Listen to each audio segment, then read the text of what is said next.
Okay, good evening, everyone. Welcome to Go A Bit Further Africa. And my name is Iyori Favor Aisusa. I'm representing Team Love on a very brief presentation. And I'm excited, I'm excited to represent my team. And don't forget to subscribe, like, and leave your comments at the end of the videos if you have any question. And I also hope you came with your books and pen to note down and jot whatever will be said through the presentation today. And I hope you do learn something good. Once again, don't forget to subscribe to the YouTube channel, leave a comment, and as well like this video. All right, so I'll be making a presentation on the topic building resilient and reliable structures to protect the rights of the poor and vulnerable. And we picked this topic based on SDG 1, which is no poverty, ending poverty in all forms everywhere. SDG 1.5 to be specific.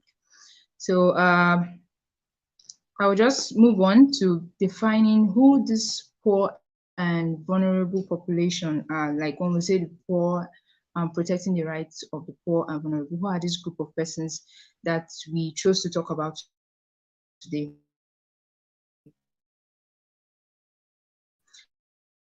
Okay, the poor and vulnerable populations, these groups include little children, pregnant women, homeless persons, and people with disabilities. And this group of persons are found everywhere, like everywhere around the world, especially in countries like Somalia, Burundi, South Sudan, India, China, Niger, Chad, and even bringing it home here to our country, Nigeria. We can find people like these, especially the beggars you see on the roadside. They are under this class of poor and vulnerable. Now, what are the challenges faced by these poor and vulnerable in assessing their rights? Common challenges faced by the poor and vulnerable in assessing their rights includes discrimination, adversities, developmental problems, communication problems, and restricted movement. These individuals often face marginalization due to their cultural, environmental, and social features, communication barriers as well, and lack of support from their neighbors further hinder their ability to voice their opinion. Restricted movement as well can also hinder their ability to participate in society, and they end up forming their own smaller communities rather than face societal rejection. And now moving on, why is it important to set reliable or to build reliable and resilient structures to protect the rights of these poor and vulnerable? Why should we set up these systems? Why should we set up these structures? Building reliable and resilient structures is important to protect the rights and well-being of the poor and vulnerable, especially in the face of climate change, disasters, and conflicts. And when we say climate change, as we all know, the world is experiencing global warming and there are issues on climate change. These poor and vulnerable persons, they are more at risk, they are more exposed because this global warming causes natural disasters. It leads to natural disasters, and these persons, either in their homes, sometimes you find them homeless, they don't have homes. So when they are exposed to these natural disasters, they are at risk of getting harmed, even dying in the process because they don't have structures or um, buildings set over their heads. And resilient structures as well can reduce the impact of shocks and stresses on people, communities, and economies, and help them recover faster and better. And when we say recover faster and better, what are they recovering from? For example, natural disasters. Setting up or building up these structures can help them recover really fast from the adverse effects of this disaster. It could be a disaster, it could be war as well. And resilient structures can also create opportunities for economic growth, social cohesion, and environmental sustainability. Protecting the rights of the poor and vulnerable is crucial for societal well-being. It because they are often the most affected by crisis and the least able to cope. It's not just economy and examples of resilient and reliable structures. We've been making those statements for a time now, resilient and reliable structures. I'll just give a brief definition of the term resilient and reliable. This is the term we're using, that just building these structures, they should be resilient and reliable.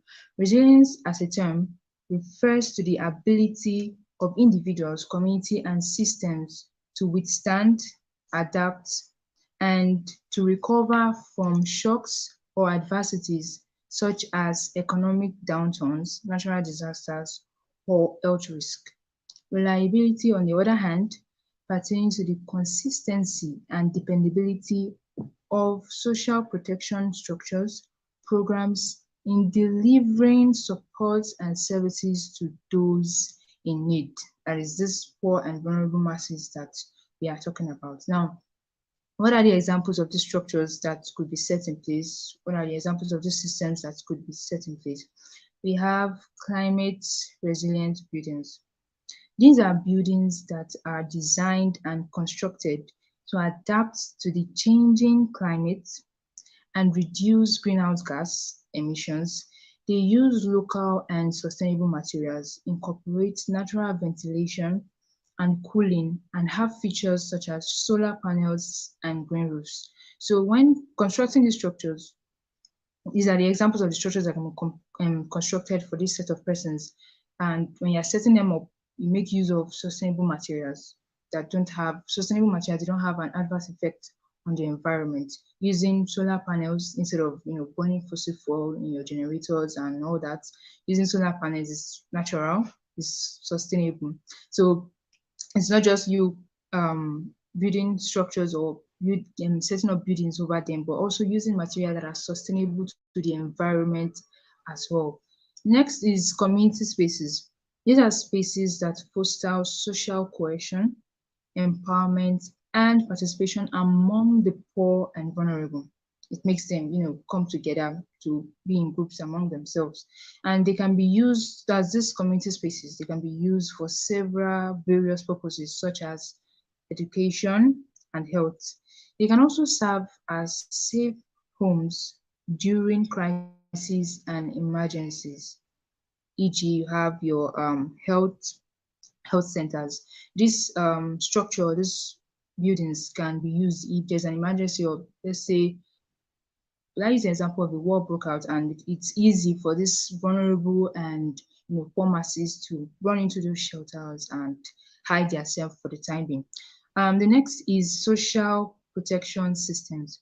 These are systems that provide income support, access to services, and opportunities for the poor and vulnerable.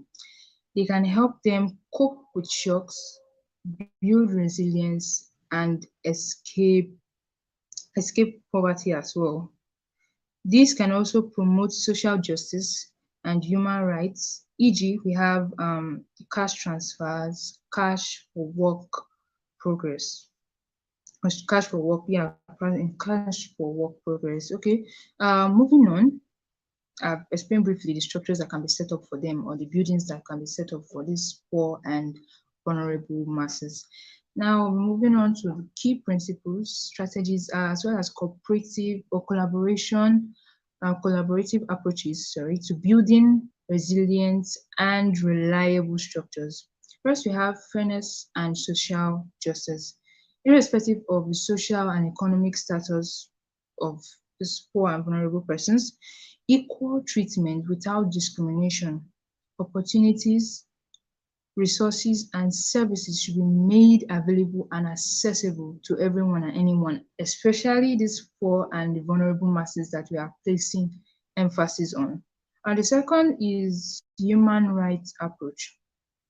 Development and implementation of rights-oriented policies and programs that specifically target the needs of the poor and the vulnerable, recognizing that all individuals, irrespective of their class or irrespective of their their social status or economic status and are entitled to certain rights like access to basic amenities such as clean water, clean environment, and education. Okay, moving on to the third, which is legal frameworks. Ensuring that there is a robust legal framework in place to protect the rights of those poor and vulnerable masses. This includes enacting and enforcing legislation that safeguards their rights to housing, food, and water, as well as access to justice and protection against discrimination. Still talking about the strategies and collaborative approaches to building these structures, setting up legal frameworks, like I just talked about, enforcing and enacting legislation that safeguards their rights. Also, we have integrated and multi-stakeholder collaborations, engaging a wide range of stakeholders, which fosters collaboration to to bring together government agencies, civil society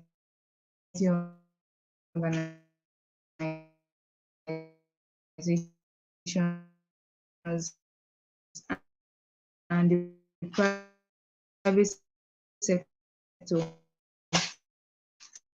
allows for sharing of resources,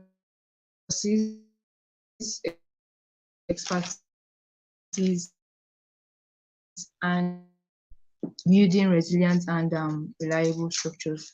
The last one here is data and evidence-based decision making. Collecting and analyzing data on poverty, and this enables to understand the needs and challenges faced creating or building out how teams of building these reliable and resilient structures. There are many benefits to building resilient and reliable structures. First, they are able to withstand extreme weather conditions and other natural disasters. When these structures are set in place, they should have the ability to be able to withstand um, extreme weather conditions and natural disasters that may occur.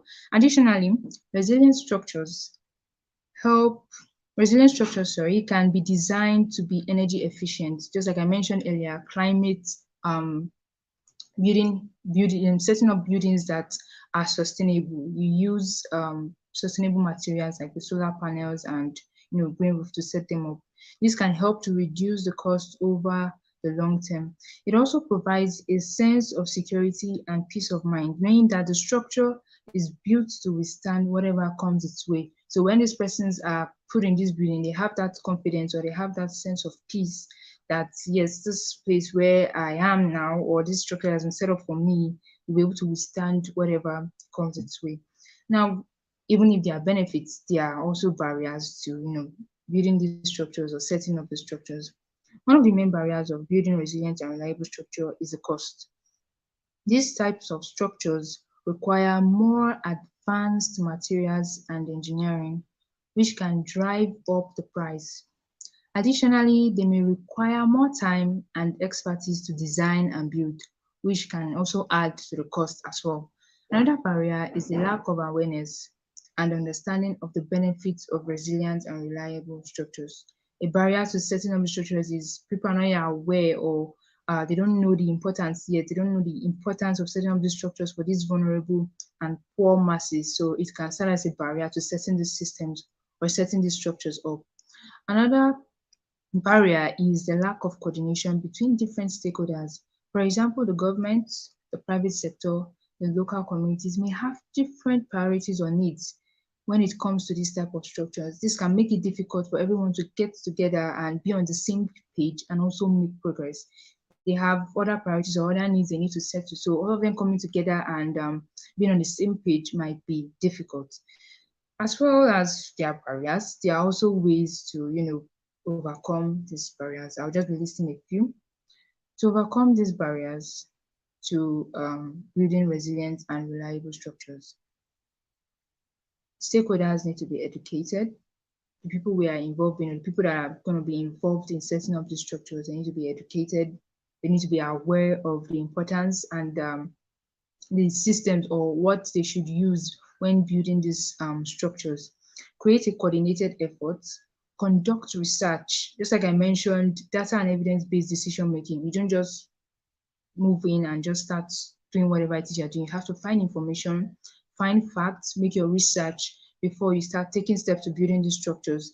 And it's also part of the ways you can overcome the barriers that I've mentioned earlier, conducting a research, a very good research, finding out the issues, finding out the problems of this poor and vulnerable masses. For it's easier for you to set up the structures with their how will I put this now? With their defects in mind. Yeah, defects. I'll use that word. With their defects or their issues in heart or in mind. This is what they are lacking. This is what they need. This is how they are. They are vulnerable. Some of them have disabilities. What do I need to know before I start setting up these structures? You make your research. Also, invest in innovative solutions and have a recovery plan. Also, raising awareness about the benefits of these structures, like I am doing now. I'm not sure many of us know about this topic or have ever come across or have ever thought about this topic that we're talking about. So, just doing this alone, we are raising awareness to the importance of building these structures or setting up the structures for the poor and the vulnerable masses. So, moving on, raising awareness about the benefit of these structures can build support and generate resources. When you raise awareness for the importance of building these structures, it's easy, or would I say it's easy, but it's easier for you to generate resources for building these structures, get collaborations with NGOs, get collaborations with other government sectors, private sectors to help in building these structures for the poor and vulnerable, and to also benefit your economy and the society as well, not just helping them, but also a great way to benefit the uh, community. So, in conclusion, yes, it's a very, very short presentation. So, in conclusion, setting up these reliable and resilient structures will be of great help to the poor and vulnerable masses. And like I said earlier, it not just benefits them alone, it benefits the economy, benefits the society as well. There's this, I don't know, but I would say there's this joy you see when these vulnerable and poor masses are being taken care of, systems and structures are set up for them. So in case there's a disaster or anything that should just come up, they have a safe place to stay. They have a safe place to keep their heads until everything is being cleared up. Thank you for watching and thank you for listening as well. I hope you were able to learn a thing or two. If you have any questions, you can leave it in the comment section. And don't forget to subscribe to this YouTube channel, like this video as well, and once again, leave a comment. Thank you.